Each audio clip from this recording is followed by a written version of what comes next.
Students, Agrasen PG college की online क्लासों में आपका हार्दिक स्वागत है। मैं प्रोफेसर अशोक कुमार जहांगीर। आज हम बीएससी पार्ट सेकेंड ईयर की और इनऑर्गेनिक केमिस्ट्री में कल हम देख रहे थे, कुछ क्वेश्चन देख रहे थे हम। उसमें हमारे कुछ क्वेश्चन थे कि क्षारीयता और अम्लीयता और वैधर्मिता के बारे में क्वेश्चन के बारे में जानकारी की कि ऑक्सीकरण अवस्था का एसिडिटी पर और क्षारीयता पर क्या प्रभाव पड़ता है। कल हमने बात की थी कि ऑक्सीकरण अवस्था बढ़ने पर अम्लीयता बढ़ती है और क्षारीयता घटती है। उसी क्रम में हमारे क्वेश्चन है Cu+2 तथा Mn+3 का स्टेबिलिटी स्थायित्व अपेक्षा से कम होता है क्यों। क्वेश्चन है कॉपर +2 अवस्था में और मैग्नीज +3 अवस्था में अपेक्षा से कम स्थायी होते हैं क्यों। तो इसमें देख लेते हैं हम कॉपर का जो इलेक्ट्रॉनिक मूल विन्यास है, कॉपर 29 में, आर्गन 4s1 3d10, और ये कौन सा विन्यास है, स्थायी विन्यास, क्योंकि इसमें हाफ फील्ड है और एक फुल फील्ड। हाफ फील्ड और फुल फील्ड के कारण ये विन्यास स्थायी होता है। अब देखना पड़ेगा कि कॉपर कितने इलेक्ट्रॉन त्याग रहा है Cu+2 में आने के लिए। कॉपर यहाँ से 2 इलेक्ट्रॉन रिलीज कर Cu+2 अवस्था में आ जाता है, और Cu+2 अवस्था में आने पर इसके पास से 2 इलेक्ट्रॉन कम हो रहे हैं, अर्थात 29 कन्वर्ट इनटू 27। तो इस तरह से इसका जो 2 इलेक्ट्रॉन का रिलीज होगा वो एक तो S से जाएगा और एक किससे जाएगा, D से। तो S का 1 इलेक्ट्रॉन त्याग दिया गया और D का 1 त्याग दिया गया, तो इलेक्ट्रॉन विन्यास हो जाएगा 3d9। तो यहाँ पर हो गए अस्थायी विन्यास। ये कैसा विन्यास है, अस्थायी विन्यास। अतः इसी अस्थायी विन्यास के कारण Cu+2 अपेक्षा से कम स्थायी होता है। तो ये तो क्लियर हो गया आपका Cu+2 का। अब इसी क्रम में बात कर लेते हैं Mn+3। तो मैग्नीज का मूल विन्यास कितना हो जाएगा, मैग्नीज का मूल विन्यास में एटॉमिक नंबर है 25। अब 25 नंबर में देखें आर्गन 4s2 3d5, इसका इलेक्ट्रॉनिक विन्यास है। यहाँ से मैग्नीज 3 इलेक्ट्रॉन रिलीज करने के बाद कौन सी अवस्था हमारा है, Mn+3 में। तो 25 में से 3 इलेक्ट्रॉन माइनस हो जाएंगे, कितने बचेंगे, 22, मतलब 22 इलेक्ट्रॉन। तो अब 22 इलेक्ट्रॉन Mn+3 का इलेक्ट्रॉन विन्यास देखने पर पता चलेगा कि S से 2 चले गए तो 4s तो हो गया खाली, और D में कितना था, 5, 1 इलेक्ट्रॉन D में से और जाएगा तो हो जाएगा 3d4। और 3d4 क्या है, अस्थायी विन्यास। क्यों, और ये कैसा विन्यास था, full field and half field. Full field और हाफ फील्ड होने के कारण Mn तो स्थायी वाला विन्यास है और मैग्नीज स्थायी है, लेकिन Mn+3 अस्थायी विन्यास होने के कारण ये अपेक्षा से कम स्थायी होता है। तो हम क्या लिख देंगे, अतः Mn+3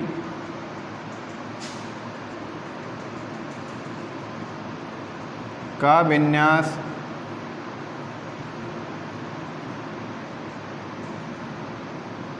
अस्थायी होने के कारण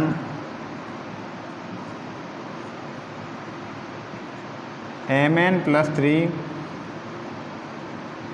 अपेक्षा से कम स्थायी होता है। अपेक्षा से कम स्थायी होता है। तो एक बार पुनः गौर कर लीजिए आप, कॉपर +2 तथा मैग्नीज +3 का स्थायित्व अपेक्षा से कम स्थायी होता है क्यों। आंसर क्लियर हो जाएगा। Answer depend on electronic configuration. सारा उत्तर किस पर निर्भर है, इलेक्ट्रॉन विन्यास पर निर्भर करता है। इसी क्रम में हम चर्चा को आगे बढ़ाते अगले क्वेश्चन की तरफ देखते हैं। ये क्लियर हो गया होगा आपका। अगला क्वेश्चन,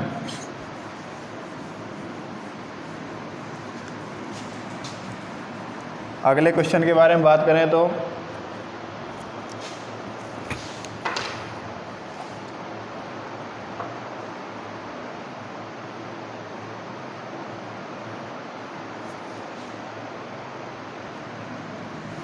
विलयन में Cu+1 की तुलना में Cu+2 का स्थायित्व अधिक होता है, क्यों? अगला क्वेश्चन है अपना, इम्पोर्टेंट क्वेश्चन है। विलयन में Cu+1 की तुलना में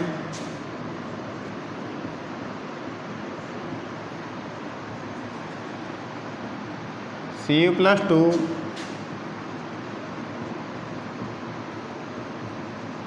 का स्थायित्व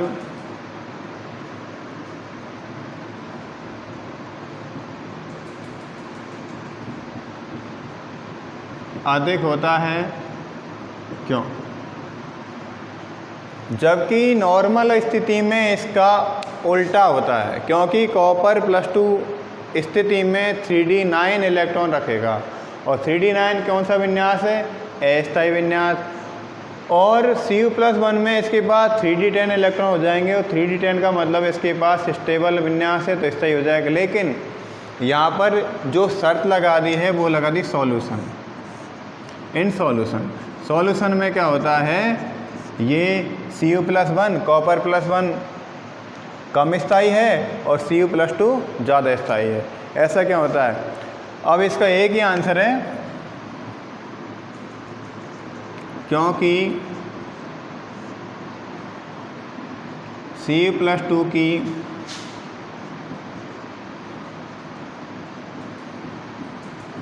जल योजन ऊर्जा का मान विलयन में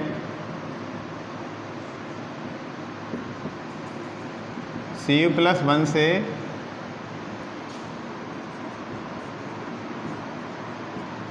अधिक होता है,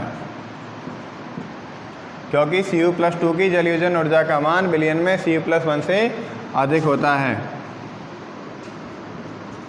एवं जल योजन ऊर्जा समानुपाती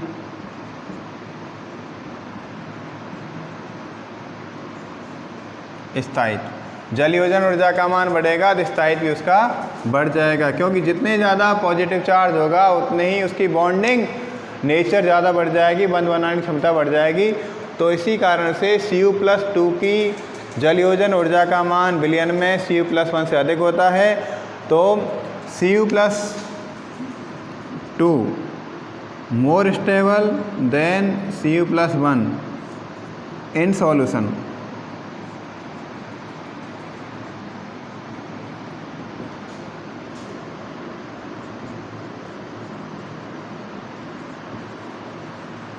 इंक्रीजिंग ऑर्डर ऑफ स्टेबिलिटी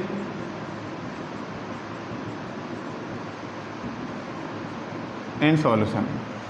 और इसी आधार पर ये क्वेश्चन का आंसर है। और आप कुछ मत करना, आपको तो बस यही लिख देना, जल योजन ऊर्जा का मान विलयन में जितना ज़्यादा होगा उसका स्थायित्व उतना ही ज़्यादा होगा। क्यों? उसमें बंध बनाने की क्षमता ज़्यादा होगी और अणु ज़्यादा संगुणन के साथ विलय होते चले जाएंगे और विलयन बनता चला जाएगा। इसी के साथ हम देख लेते हैं अगला क्वेश्चन।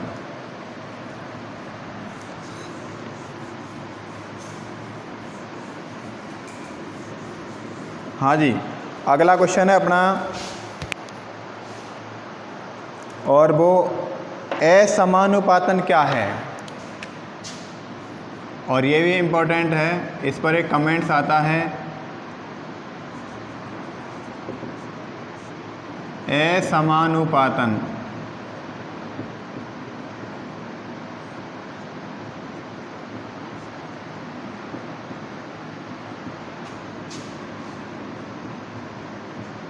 एक उदाहरण दीजिए।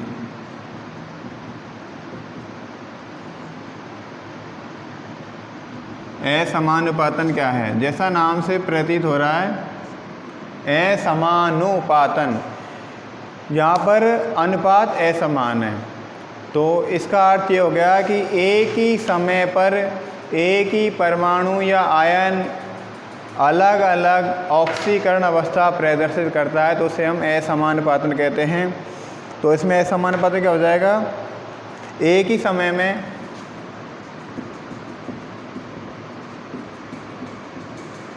असमानुपातन।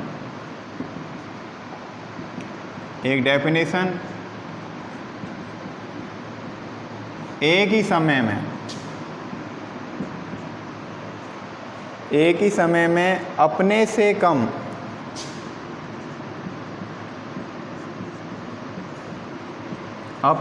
कम तथा अधिक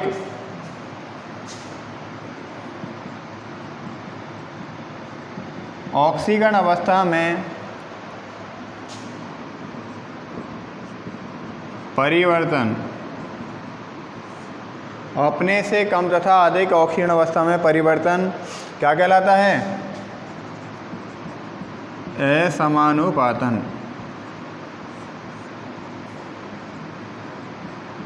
असमानुपातन कहलाता है। ध्यान देने वाली बात है, एक ही